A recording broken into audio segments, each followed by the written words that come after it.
नमस्कार दर्शक बंधु जदि भिडियो भल लगे तेज लाइक शेयर एंड सब्सक्राइब करूँ। टाटा पावर विरोध में तेजिला स्वर अतिरिक्त सुरक्षा जमा राशि को विरोध विद्युत उपभोक्ता चिंता बढ़ाई अतिरिक्त सुरक्षा जमा राशि टीपीसीओडीएल नोटिस मिलवा पर सबुठी शुभिला विरोधर स्वर टाटा पावर मनमुखी नियम विरोध में ओईआरसी कार्यालय में पहुंची राज्य विद्युत उपभोक्ता महासंघ।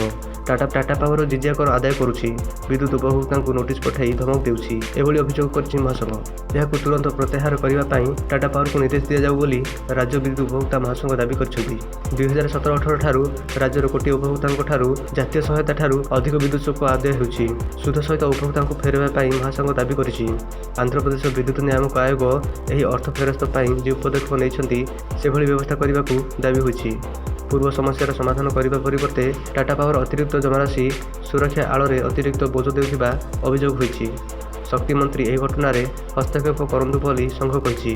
तेज टाटा पावर कार्यालय एवं परिस्थिति अनायत है, आगक परिस्थिति असमाल हो पारे बोली कही विद्युत उपभोक्ता महासंघ।